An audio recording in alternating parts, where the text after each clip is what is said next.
So last topic here, that you bring up, which I think we've kind of addressed a little bit of them, but let's talk a little bit about, you have your digital currency, digital scoring system. We talked about that, the CBDC currency, global biometric.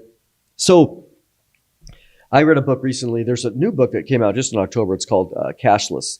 And it's excellent. It's talking about all the guys, not a Christian. I like it when they're not Christians, but they talk about all the wonders of cashless here in America. And then I read another book called The AI Superpowers. It was written just about a year ago, but it's talking about in China, like Alipay, WeChat, on the phone. You go to some of these societies because they were able to control it. Like, no, this community, you're going all cashless. Well, we don't want to. Too bad. We're the government. We're communists. We're doing it, and you have no choice. And, of course, the businesses will comply, or they'll lose all their permits and everything else to do business. So you come into many of them, and this guy's like, hey, I wrote this. I was there in 2017. This is a while. This is 5 years ago, 6 years ago. I went in. I had my money, and they're like, no, we don't take that here. He goes, so I had to attach my bank account to the WeChat, the Alibaba chat, on my phone. 100% already done, sophisticated, perfected, but we don't see that. But let's talk about this transition now where the world, even you had something on India. Talk about India. In the video, you were talking about a guy from India going, oh yeah, this is what we're doing. They're very sophisticated there. Yeah, India is what, 1.2 billion? So this is, talk about another great nut on top of China, but now you got another big chunk of the planet going cashless. Already there, yeah. Already there. And dare I say, also, many years ago, they put together a biometric identity system. And you're thinking, well, that's, because, sometimes scoffers say, about the 7-year tribulation, the mark of the beast. They say, you know how long that would take to sit there and mark the whole people and all the planet? It'd take forever, take longer than the whole 7-year tribulation itself, blah, blah, blah. Not with modern technology. Nope. Now, and by the way, countries are already doing it. Yeah. Right? But that's 1.2 billion. So they already put them on a biometric date that they're tied into this database system of the country. They go cashless and stuff. China, I mean, so that's China, another so billion. you got another big chunk of the planet already there. Now you just, if you will, to use the words, now you're just on cleanup. Yep. And that's where we're at as America. And that cleanup is fast approaching. And now they have different terms for their digital currency. In China, it's the yuan, the digital yuan, right? And things of that nature. America, there's a couple of versions what they're calling it. It's Biden bucks or the digital dollar. Yep, but it's the same thing. It's the same. Basically, bring that China India experience, cashless society over to us. And America is always the hardest sell because basically we love our freedoms, right? We love our freedoms, but also, and in fact, I have many friends over in Europe who years say we're watching everything that goes on there, and this is their words, not mine, Mondo. They say because America is the last bastion of hope. It is. They're already experiencing that much other nations are farther along, unfortunately, in this agenda. But they say if America goes, it's over. It's over. So that's why they're watching us, the American experience. Will we fight back? Is there enough of us left? Yep. Is what's going on. But anyway, so America, they've been chipping away at us. And again, Biden's the key guy, right? Because he's working for Klaus Schwab. And again, both aisles of the party, Democrat and Republican, are World Economic Forum plants, call them SSAs. There's very little distinction now. It doesn't matter. Corporations, banking systems, they've all been trained. Again, he's had 50 years, Klaus Schwab, World Economic Forum, training the SS agents and planning everywhere, including our country.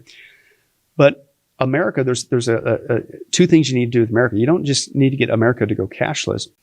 You have to get rid of the American economic system because the world global current financial system is based off the dollar.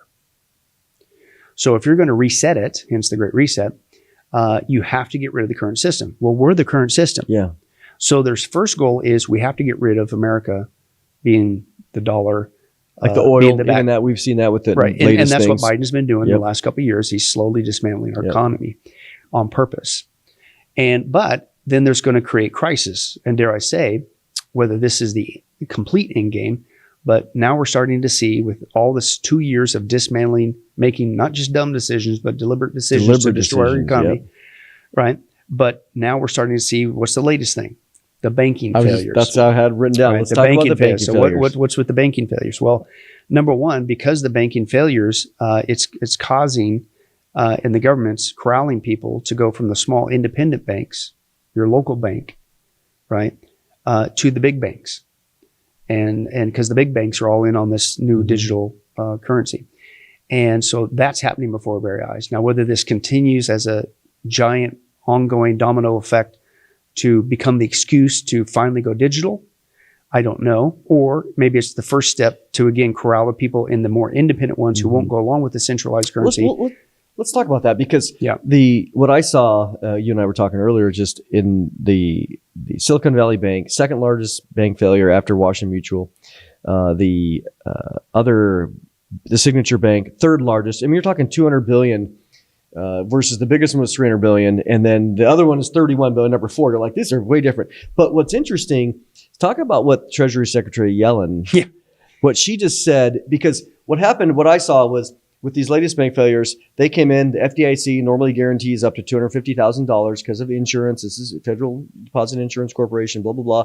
Hey, by the way, for all you people that lost money in the Silicon Valley, we know that you're wealthy. You have far more than $250,000. We're going to cover it this time. Well, then she comes out and talk about what you were saying, how this latest doubt would force people from the smaller banks, the local banks, into some of the bigger players. Well, this was the bombshell. If anybody saw the interview, it's still out there. And basically, instead of what you would think they would do is pacify fears, make us feel more comfortable, hey, we're going to make it through whatever, she basically, in a nutshell, left a big giant question mark. And whether we would or whether we wouldn't insure the smaller banks, right? Big guys, you're okay. We'll take care of you. Yeah. And so, but it left enough of doubt.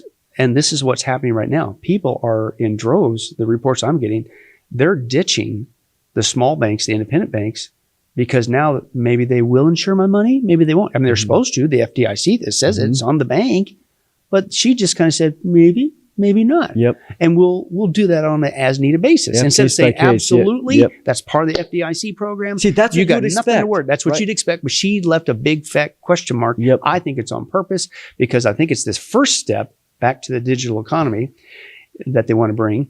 And then it's forcing people from the independent banks who won't go along with this centralized currency to go to the big banks to be safe. To be and part again, of that. it's the fear factor. Yep. Right. So I think that's going on as well. Now let's talk real quick though. People, because you got naysayers out there on this topic, and this is what people do not get, and we bring out in massive great detail, including on tape. You're going like, well, so what? We're already digital anyway. I hardly ever use cash anyway. I mean, I pay my bills online. It's all electronic. It's cashless. 99% of the time, I don't have cash in me. People, Yeah, I don't have cash right? in me. And so they're saying, well, so what? So we go to a digital dollar. What's the big deal? No, here's the big deal. The digital dollar, in a nutshell, and we have a big chunk of the book and the DVD set exposing this, because people need to know this. It will create basically Prison Planet game over. And I'm not using hyperbole, because here's what comes with the digital dollar. It's not just, it's all centralized now. Central bank digital currency, CBDC, that's what it means. Relabeled as Biden bucks or the digital dollar. They're already doing it in these other countries we mentioned. But it's not just they're going to know every transaction, because cash is anonymous. If I go buy something with cash, they don't know what I bought, who I bought, whatever. It's cash. There's no record. They have a record of a sale, but it's cash. Yep. But if it's all digital, they'll know every single thing that you purchase forever. Yep. Right? That's bad enough, but that's the tip of the iceberg. And this is their words, what they plan on doing with the digital currency in America and around the world. Now they're going to control your behavior, right? Go back to the social credit score, ESG, whatever, because now it's digitized. You say, well, I'm going to go out there and I'm going to protest what the government's doing. I'm going to join that protest, right? Well, they're going to see you at the protest. They know where you're at, and they will punish you. And you lost half your digital account. And you go there next week, they said, well, you better stop. We just took another quarter away. Yeah. And they will liquidate your account. So they'll use the digital dollar system to get you to comply. Well, they will control your behavior with that. So let's use an example, where, remember PayPal just recently, where they said, if you're doing this, we are going to penalize your account. And then, of course, there was all this blowback, and they're like, "Oh, well, we didn't mean it. That was a mistake, you know." But no, they were. It was like a $2,500 fine removed out of your account, based on their new user agreement. Well, so they got caught, saying it. They tried to sneak it in. But Trudeau from Canada, who is a World Economic Forum guy, Okay, that's what he did during the strikes up there, the trucker strike. Yeah, Remember that? absolutely. He took froze their accounts. the GoFundMe money. So, Yep. and which is the digitized money. Absolutely. And so they did it. So that's what's coming. But that's still the tip of the iceberg. That's bad enough. They know everything you're ever going to purchase ever. They're going to control your behavior because you'll be punished when you disobey, just like the Chinese system, right? Then it also comes with a timestamp that they could put on it. They said this. Maybe they don't like that the economy's not moving fast enough or moving too fast, and so they'll put a timestamp on your money because it's all digitized, right? Yeah. And so if you don't spend your money by the end of the month, it will disappear. They will force you to do what they want with the money, which also with a timestamp will prevent you from ever saving up money. Because maybe you're going like, man, this is nuts. I got to save up my money and get out of here. This is a prison plan. No, you won't. Nope. Because it's all gone by the end of the month. Yep. So they'll put a timestamp on it. The other thing that they'll do is they will create what's called geofencing. And they'll geofence your money. Now, we didn't even get into this aspect, but another part of the Great Reset is they want to put us in what's called 15-minute cities, where you will own nothing to be happy. Yep. And so you're going to be in this little prison pod. It's basically a digital concentration camp is what they're creating. And you're not allowed to go beyond 15 minutes. You won't be able to spend your money beyond certain. You know why? Because now it's all digitized and they have the current, it's not coming, it's already here. So if you go outside your 15-minute radius in your 15-minute city in your 15-minute little prison pod they created for you in order to save the planet, supposedly, your money's no good. Yeah. It literally shuts off outside that perimeter. And that's why I say, if they pull this off, even in America, it is game over. It is, yeah. Mondo, it's over. You won't be able to buy, and let me share this, one of their big mantras, you'll eat less meat. We're America. Don't tell me I'll eat whatever I want to eat. This is America. Yep. Right? Really? You go to the store, and even though you have the digital money in your account, the transaction will not go through because they know everything you buy. You already hit your limit, your quota for whatever they want to make up. Well, and I thought the one and it won't work. You did it. It was a great job. I don't know where the spoof was, but whether it was a European lady newscaster was like, "Oh, I'm so sorry that we see that we got your doctor's things and you're overweight, so you're not allowed to buy any sugar food." But we already see that. Like if you're on government stamps, food stamps, you can't buy alcohol. It's already programmed in there that you can't buy certain things and cigarettes. But I'll go back to one last thing about the banks, because the tone I got with the latest bank failures is there are those who were watching the buildup to the bank runs. So people were out withdrawing their money. Yeah. But the people online were taking, hey, the bank's going to fail, the bank's going to fail, the bank's going to fail. They were promoting it to such a degree, which became a self-fulfilling prophecy, because then everybody went out and did it. Well, then when I heard Yellen talking about it, she was saying, the problem here is the ability for people to go withdraw their money cash-wise. Like people are going in there getting their cash out, which caused the bank to fail. So how do you solve that? You solve that by removing the ability of cash, actual cash. Right. And so we need to go digital, where people can't. Where are they going to take it? They can't take it out. They can't transfer it out. So it would prevent all future bank runs. And not only that, that would prevent the other side of that coin, those who already took the money out thinking, I got a big wad stash and I'm going to use it to. You can't. It's all digital. So basically all your cash went deleted, even though you got it under your mattress, wherever. You can't use it anymore. It's all digital. That's why I say, if they pull this off and we're still alive and still here and the rapture hasn't happened, it's game over. It is game over. It's game over. Bank runs are, you think about them encouraging bank runs, because then it makes cash the villain, which that was the flavor I got out of the last two bank closures. And dare I say, let me add this, sorry to interrupt you. No, go ahead. That last crisis, the first one they used to kick this off for 2 years, what became really dirty and full of germs and really bad? I heard that. Yep, remember that? Who wants it to? That's COVID cash, right? Because it's gonna spread it to you. All to prepare people to come on, let's all work together as a human family. Let's start all over in a new way. Let's reset it. And the whole thing's been pre-planned by this guy, Klaus Schwab.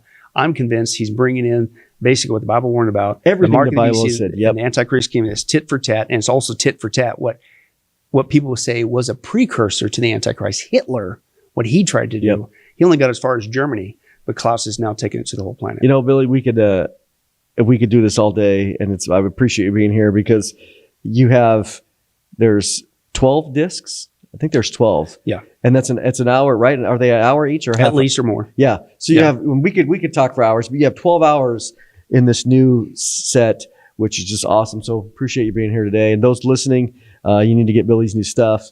Not that if you aren't convinced, if they're not convinced, this would be the time that you could be, but also to share it and evangelize, as we know, Jesus is coming. Here we are. And that's, let me add this. People say, man, that was a big downer. What do we do? Well, the big thing is this. Why am I sharing this? Because one, I believe it's a sign that we're getting close to the rapture, because we leave prior to the 7-year tribulation. Yeah. If we see these guys building the foundation for that, then we know that we don't know the day nor the hour, but we know it's got to be getting close. So we need to finish strong. And like you said, our mindset every day is not fear. No, it's not a time to be fearful. No. It's time to be faithful. We need to get the gospel out like never before, and get excited that our soon return is coming. Number one. Number two, I don't know how long we're going to be into this before we get raptured. Nobody does, only God does. Like you said, it's probably going to get worse before it gets better. And there's no guarantee that we're not going to experience some real hardships before Christ. We don't know before he comes and gets us. But if that is, I will say this. I don't know God's timing. Nobody does. Only God knows. Only the Father. But there is one thing that these guys are afraid of, and that's us. Yeah. And because they call themselves the elite. Elite by definition means what? Small number. Mm-hmm. There's one thing they're afraid of, even though they got their SS agents all over the place, even though the SS agents are all over the place and they've got all this stuff into play already. They're afraid of the masses waking up the sleeping giants. Yeah. And so our desire is to not only Christian finish strong and get your head out of the sand, but also look up because our redemption draws near, and finish strong.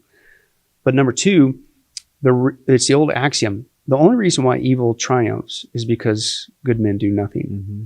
And they're desperately afraid of people waking up. And we want to share this information so people wake up. Number one, if you're not saved, get saved. Yeah. Right. But if you are saved or whatever, just they're afraid of too many, because we will spoil the whole thing. And I'll use this analogy. They're the elite. They're small numbers. But the rest of us is the bulk of the population of the planet. If enough of us were to wake up, no matter what they try, they couldn't stop it. Mm-mm. Because we would be like ants swarming a caterpillar. Yep. You can't stop it. Oh, you'll kick and claw, whatever, but there's too many of us. Too many. And that's the other thing.